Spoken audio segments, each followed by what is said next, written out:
الرحمن الرحيم.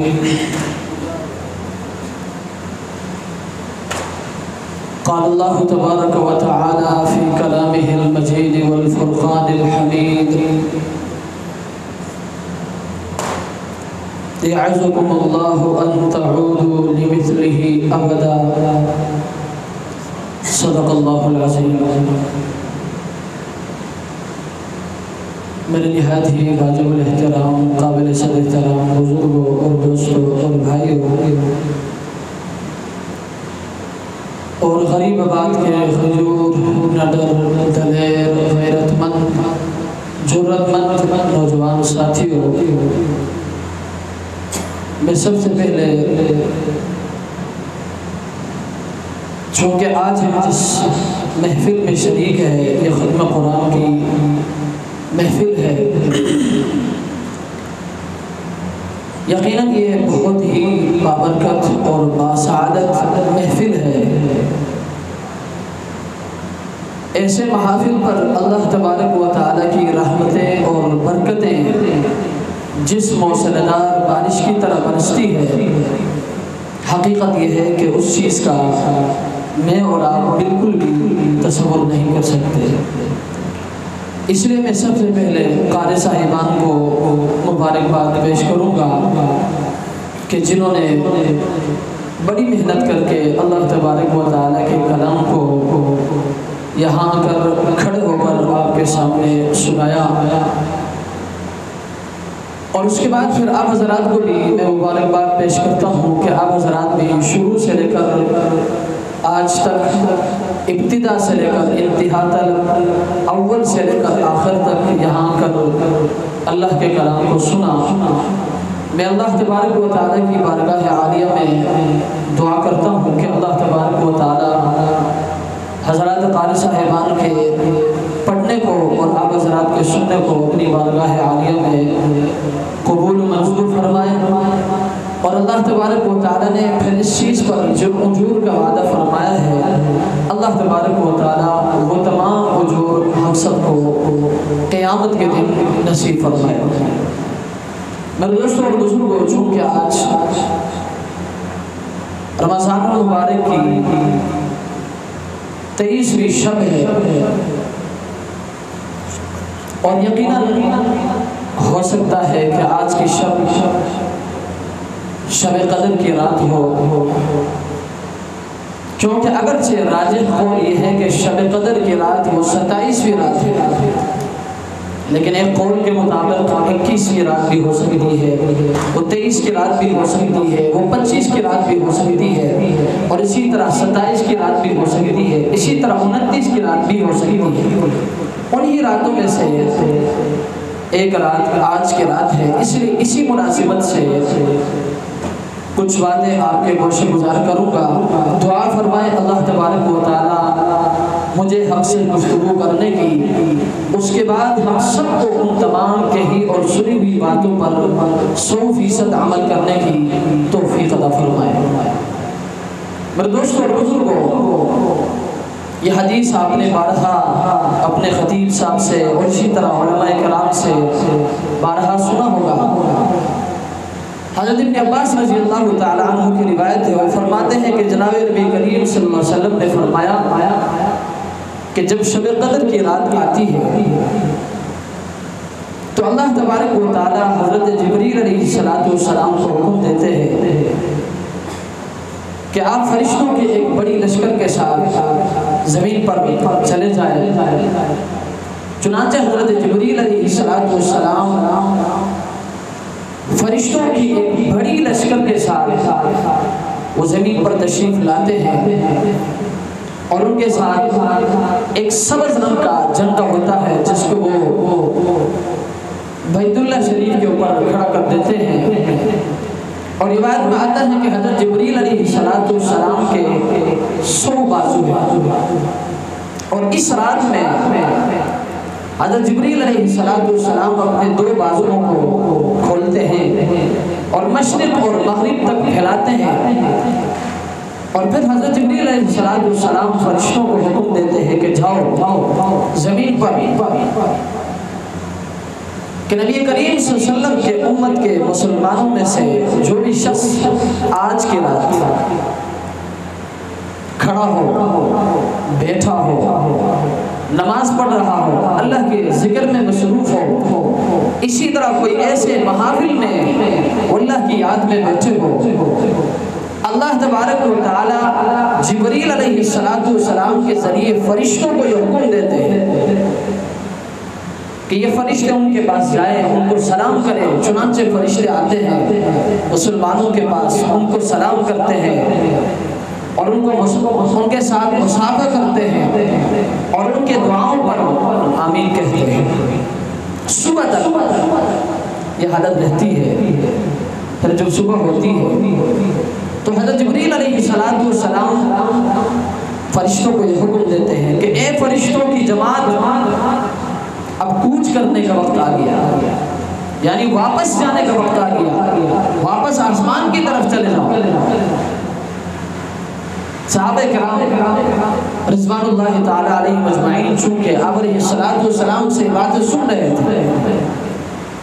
حضرت جبریل علیہ السلام جب یہ اعلان کرتے ہیں تو فرشتے حضرت جبریل سے پوچھتے ہیں کہ اے جبریل، پورا رات نے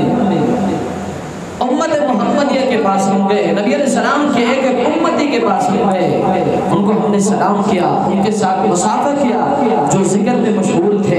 اللہ کی یاد میں مصروف تھے، اللہ کو یاد کرنے میں بیٹھے تھے، ہم نے ان کے ساتھ سلام کیا، مصافحہ کیا، ان کی دعاؤں پر ہم نے آمین کہی۔ تو اللہ تبارک و تعالی نبی علیہ السلام کے امت کے حاجتوں اور ضرورتوں کے بارے میں کیا معاملہ فرمایا؟ تو حضرت جبریل علیہ السلام فرماتے ہیں کہ اللہ تبارک و تعالی نے ان کی طرف نظر فرمائی، سوائے 4 قسم کے لوگوں کے اللہ تبارک و تعالی نے نبی علیہ السلام کے امت کے تمام لوگوں کو اللہ پاک نے معاف کروا دیا۔ حضرات صحابہ کرام سن رہے تھے، اللہ کے رسول سے عرض کیا، اللہ کے رسول وہ 4 قسم کے لوگ کون ہیں کہ جن بدبختوں کی اللہ تبارک و تعالی اس رات میں بھی مغفرت نہیں فرمائی؟ میں مختصراً یہ حدیث آپ کے سامنے رکھوں گا، پھر اس کی تفصیل پر میں جاؤں گا۔ صحابہ کرام نے جب نبی علیہ السلام سے پوچھا، اے اللہ کے رسول وہ 4 قسم کے لوگ کون ہیں؟ اللہ کے رسول نے فرمایا، سب سے پہلے شخص وہ ہے جو شراب کا عادی ہو اور اب تک اس نے توبہ نہیں کیا ہو، یہ اتنا بدبخت ہے، اللہ کو اتنا مبغوض ہے یہ شخص کہ اللہ تبارک و تعالی اس شب قدر کی رات میں سب کے سب کو معاف فرماتے سوائے اس شخص کے۔ چنانچہ اللہ تبارک و تعالی شراب کے عادی شخص کو اس رات میں بھی اس کی مغفرت نہیں فرماتے۔ مجھے اللہ کی ذات میں سے امید ہے کہ آپ میں سے کوئی شخص شراب کا عادی نہیں ہوگا، لیکن اگر کوئی شخص ہے میں آپ سے درخواست کرتا ہوں اس سے توبہ کریں۔ دوسرا وہ شخص جو والدین کے نافرمان ہو۔ میرے دوستو، یہ بڑا نازک مسئلہ ہے۔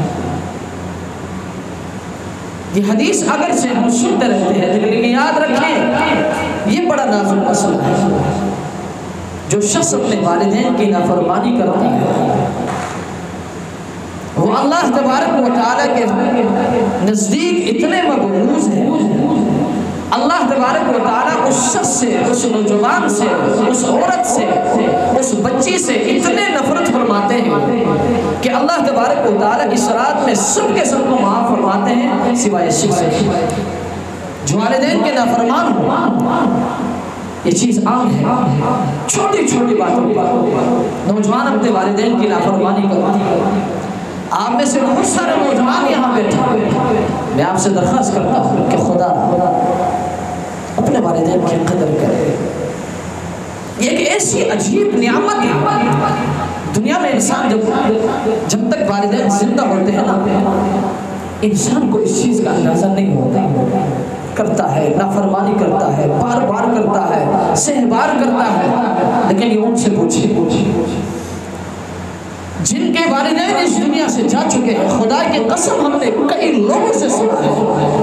جو اپنے والدین کی نافرمانی کرتے ہیں نا ان کی زندگی میں، ان کے جانے کے بعد پورا زندگی وہ بے چین رہتے ہیں، ان کو پھر سکون نہیں آتا، کھاتے ہوئے بھی سکون نہیں آتا، پیتے ہوئے بھی سکون نہیں آتا، سوتے ہوئے بھی سکون نہیں آتا، چلتے ہوئے بھی سکون نہیں آتا، لیٹتے ہوئے بھی سکون نہیں آتا، گفتگو کرتے ہوئے بھی سکون نہیں آتا۔ کیوں؟ اس لیے کہ اللہ تبارک و تعالیٰ ان کی زندگیوں سے سکون نام کی چیز کو چھین لیتا ہے۔ اس لیے میں آپ سے درخواست کرتا ہوں، آپ میں سے اگر کوئی شخص، کوئی نوجوان اپنے والدین کے نافرمان ہے، آج اس محفل میں آپ توبہ کریں کہ آج کے بعد ہم کبھی اپنے والدین کی نافرمانی نہیں کریں گے۔ تیسرا وہ شخص جو قطع رحمی کرنے والا ہو، رشتہ داری کو توڑنے والا ہو، یاد رکھیں یہ ایسا بدبخت انسان ہے، اللہ کے نزدیک یہ شخص اتنے مبغوض ہے کہ اللہ تبارک و تعالی تمام انسانوں کو معاف کرنے کے بعد اس شخص کو بھی معاف نہیں فرماتے۔ چوتھا وہ شخص جو کینہ رکھنے والا ہو، بغض رکھنے والا ہو، حسد رکھنے والا ہو، میرے دوستو یہ شخص بھی اللہ کے نزدیک اتنے مبغوض ہے کہ اللہ تبارک و تعالی ساری انسانیت کو معاف فرماتے ہیں، لیکن یہ اتنے کم بخت ہے کہ اللہ تبارک و تعالی اس رات میں تمام انسانیت کو معاف فرمانے کے بعد اس شخص کو محروم رکھتا ہے۔ اس لیے اس حدیث کے اندر اللہ تبارک و تعالی کی رحمتوں کا ایک مختصر نقشہ میں نے آپ کے سامنے رکھا۔ میرے دوستو آج کے اس محفل میں ہم میں سے ہر شخص، آپ بھی اور میں بھی، اس نیت کے ساتھ اب یہاں آئے ہیں کہ بابرکت محفل ہے، باسعادت محفل ہے، ختم قرآن کی تقریب ہے، اور اللہ تبارک و تعالیٰ ایسے تقاریب میں گناہوں کو معاف فرماتے ہیں، دعاؤں کو قبول فرماتے ہیں۔ آپ بھی اس نیت کے ساتھ یہاں آئے ہیں، میں بھی اسی سوچ کے ساتھ آپ کے سامنے بیان کرنے آیا ہوں کہ ہو سکتا ہے آپ کی وجہ سے اللہ ہماری مغفرت فرمائے۔ تو میرے دوستو بزرگوں، لیکن یاد رکھیں ایک اہم نکتہ آپ کے سامنے رکھنا چاہتا ہوں کہ آج چونکہ آپ بھی اور میں بھی اس نیت کے ساتھ یہاں آئے ہیں کہ بابرکت محفل ہے، باسعادت محفل ہے، مبارک محفل ہے، اللہ پاک دعاؤں کو قبول فرمائیں گے، ہم اللہ کے سامنے ہاتھ اٹھائیں گے، لیکن یاد رکھیں ایک اہم نکتہ آپ کے سامنے رکھنا چاہتا ہوں۔ وہ نکتہ یہ ہے کہ آج اللہ کے سامنے ہاتھ اٹھانے سے پہلے اپنے مجرموں کو معاف کرو۔ آپ کے بھی بہت سارے مجرم ہوں گے، کسی نے آپ کا دل دکھایا ہوگا، کسی نے آپ کو گالی دی ہوگی، کسی نے آپ کو تکلیف پہنچایا ہوگا، چاہے وہ آپ کا بھائی ہو، آپ کا پڑوسی ہو، آپ کا ہم زبان ہو، کوئی بھی ہو، کسی بھی طریقے سے ظاہراً باطناً اور چھپکے سے یا ظاہری طور پر کسی بھی طریقے سے اگر کسی نے کوئی بھی نقصان آپ کو پہنچایا ہو، یاد رکھیں یہ باسعادت محفل ہے، بابرکت محفل ہے۔ آپ بھی اس نیت سے آئے ہیں، میں بھی اس نیت سے آیا ہوں کہ آج اللہ کے سامنے ہاتھ اٹھائیں گے، اللہ دعاؤں کو قبول فرمائے گا، لیکن نہیں میرے دوستو، آج اللہ کے سامنے ہاتھ اٹھانے سے پہلے اپنے ان چھوٹے چھوٹے مجرموں کو معاف کرو، جس نے آپ کا دل دکھایا ہو، جس نے آپ کو تکلیف پہنچائی ہو، پہلے ان سے تو صلح کرو۔ روایت میں آتا ہے نا کہ جو دو بندے آپس میں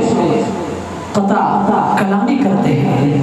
ایک دوسرے سے بات چیت بند کرتے ہیں، تو معافی کے وقت اللہ تبارک و تعالیٰ فرشتوں کو حکم دیتے ہیں کہ ان دو بندوں کو چھوڑو، یہ پہلے آپس میں صلح نہیں کرتے ہیں، ہم ان کے ساتھ صلح کیوں کریں؟ اس لیے میرے دوستو میں نہیں کہتا، اللہ کا قرآن کہتا ہے کہ جب تک تم زمین والوں پر رحم نہیں کرو گے اللہ کی ذات تمہارے اوپر رحم نہیں کریں گے۔ اللہ کے قرآن کا فیصلہ ہے، سورہ نور جہاں حضرت عائشہ رضی اللہ تعالی عنہا کے اوپر تہمت کا قصہ مذکور ہے، منافقین نے حضرت عائشہ رضی اللہ تعالی عنہ پر تہمت لگائی، اور اس تہمت سے متاثر ہو کر، ان کی لب تراشی سے متاثر ہو کر کچھ مخلص مسلمان بھی اس میں ملوث ہو گئے،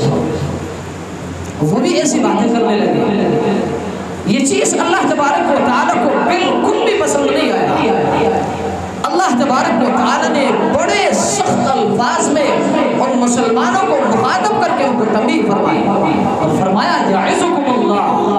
اے لوگو اللہ تمہیں نصیحت کرتا ہے ان تعودوا لمثلہ ابدا، خبردار آئندہ ایسی حرکت نہیں ہونا چاہیے کسی مسلمان پر تہمت لگانا۔ میں بات یہ کرنا چاہتا ہوں کہ جب تک تم اپنے ان چھوٹے چھوٹے مجرموں کو معاف نہیں کرو گے، اللہ کے سامنے کس منہ کو لے کے ہاتھ اٹھاؤ؟ اس لیے آج اس محفل میں اللہ کے سامنے ہاتھ اٹھانے سے پہلے اپنے مجرموں کو معاف کرو۔ آپ کبھی کسی نے قصور کیا ہوگا، کسی نے آپ کا بھی جرم کیا ہوگا، کسی نے آپ کو کوئی تکلیف پہنچائی ہوگی، کسی نے آپ کو کوئی نقصان دیا ہوگا۔ آج اس محفل میں ارادہ کر لو کہ ہم اپنے مجرموں کو معاف کریں گے، اللہ کی ذات ہمیں معاف فرمائے گے۔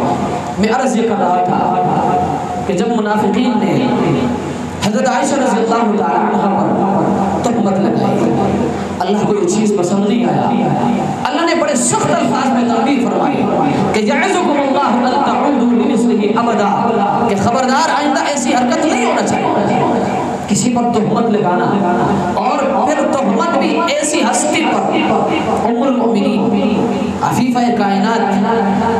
حضرت عائشہ صدیقہ رضی اللہ تعالی عنہ جب تہمت لگائی گئی، اللہ تبارک و تعالی نے ان تہمت لگانے والوں کے بعد جب منافقین نے رضی اللہ تعالی عنہ پر تہمت لگائی، ان میں سے کچھ سادہ لوگ مسلمان بھی اس میں ملوث ہو گئے۔ اس میں سے ایک مصطح بن اساسہ بھی تھا، جو کہ حضرت صدیق اکبر رضی اللہ تعالی عنہ کے عزیز میں سے تھے،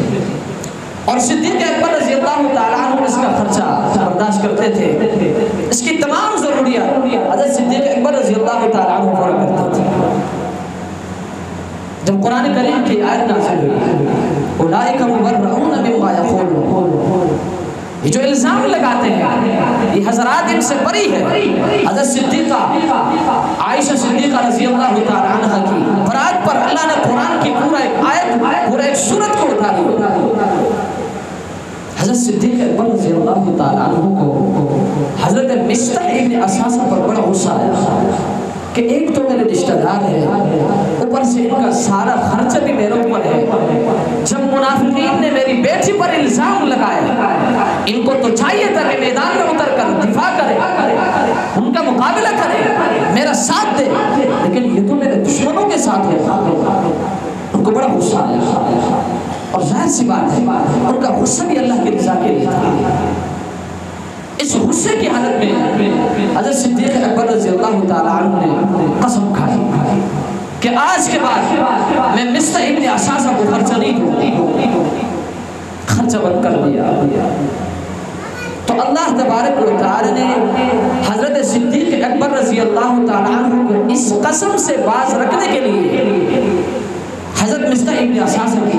سفارش فرمائی۔ قرآن کی آیت اتار دی، اللہ تبارک و تعالی نے فرمایا وَلَا يَأْتَلِ أُولُو الْفَضْلِ مِنْكُمْ وَالسَّعَةِ أَنْ يُؤْتُوا أُولِي الْقُرْبَى وَالْمَسَاكِينِ وَالْمُهَاجِرِينَ فِي سَبِيلِ اللَّهِ وَلْيَعْفُوا وَلْيَصْفَحُوا أَلَا تُحِبُّونَ أَنْ يَغْفِرَ اللَّهُ لَكُمْ إِنَّ اللَّهَ غَفُورٌ رَحِيمٌ۔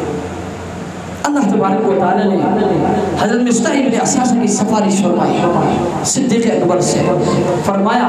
کہ وَلَا يَأْتَلِ أُولُو الْفَضْلِ مِنْكُمْ، تم میں سے جو اولو الفضل ہو، صاحب فضیلت ہے، صاحب خیر ہے، جن کو اللہ نے دنیا میں ایک مقام دیا ہے۔ اور دوستو اس آیت میں حضرت صدیق اکبر رضی اللہ تعالیٰ عنہ کی فضیلت اس آیت سے ثابت ہوتی ہے۔ امام رازی رحمت اللہ علیہ نے اس آیت کی تفسیر میں تفسیر کبیر کے اندر 15 دلائل سے حضرت صدیق اکبر رضی اللہ تعالیٰ عنہ کی فضیلت کو تمام صحابہ پر ثابت کیا ہے کہ حضرت صدیق اکبر رضی اللہ تعالیٰ عنہ سب سے بڑے فضائل میں سب سے اعلیٰ تھے، صحابہ میں سب سے اونچے مقام پر تھے۔ چنانچہ اللہ تبارک و تعالیٰ نے حضرت صدیق اکبر سے سفارش فرمائی کہ تم میں سے جو صاحب فضیلت لوگ ہیں یعنی صدیق اکبر رضی اللہ تعالیٰ عنہ، تم میں سے جو صاحب خیر لوگ ہیں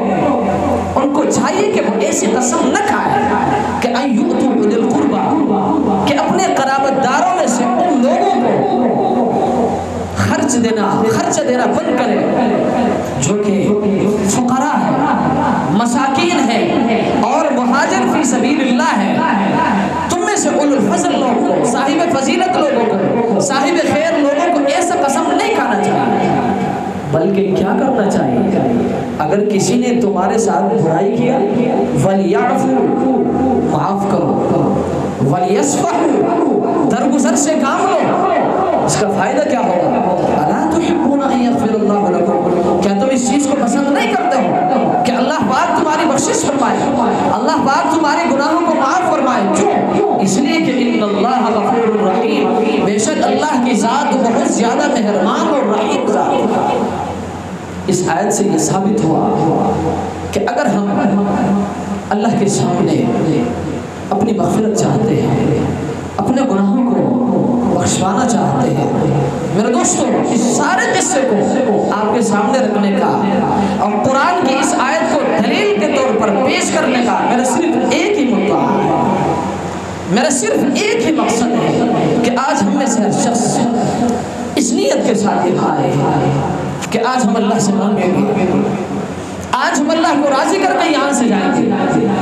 یہ ختم قرآن کی تقریب ہے، اللہ پاک اس میں گناہوں کو معاف فرماتے ہیں، دعاؤں کو قبول فرماتے ہیں۔ تو میرے دوستوں اور بزرگوں، اپنے ہاتھ اٹھانے سے پہلے میں آپ سے درخواست کرتا ہوں کہ آپ کے جو چھوٹے چھوٹے مجرم ہیں، اللہ کے سامنے ہاتھ اٹھانے سے پہلے آپ اپنے مجرموں کو معاف کرو۔ کبھی کبھی ہوتا ہے انسان جذبات میں ہم قسم کھا لیتے ہیں کہ خدا کی قسم میں فلاں شخص کو معاف نہیں کروں گا، اس نے مجھے بہت تکلیف پہنچائی، خدا کی قسم میں اپنے بھائی کو معاف نہیں کروں گا، اس نے مجھے بہت تکلیف پہنچائی، خدا کی قسم میں اپنے فلاں رشتہ دار کو معاف نہیں کروں گا، اس نے مجھے بڑی تکلیف پہنچائی۔ تو میرے دوستوں آپ کیا کہتے ہیں؟ آپ تو قسم کھاتے ہیں نا، آپ کا تو کوئی ایک مجرم ہوگا اور اس مجرم نے بھی کوئی ایک جرم کیا ہوگا، اس پروردگار کے مجرم تو ہزاروں میں اور وہ مجرم بھی جرائم بھی ہزاروں کے حساب سے کرتے ہیں، لیکن جب پھر وہ ہاتھ اٹھاتے اللہ کے سامنے، اللہ کی ذات تو قسم نہیں کھاتا کرتا۔ اگر اللہ کے ساتھ آج قسم کھا لے کہ میرے اس بندے نے میری بہت نافرمانی کی، میں اس کو کبھی معاف نہیں کروں گا، تو پھر کدھر جائیں گے؟ کوئی جگہ ہے؟ کسی سے مانگنے کا کوئی مقام ہے؟ کسی سے بخشش طلب کرنے کا کوئی جگہ ہے؟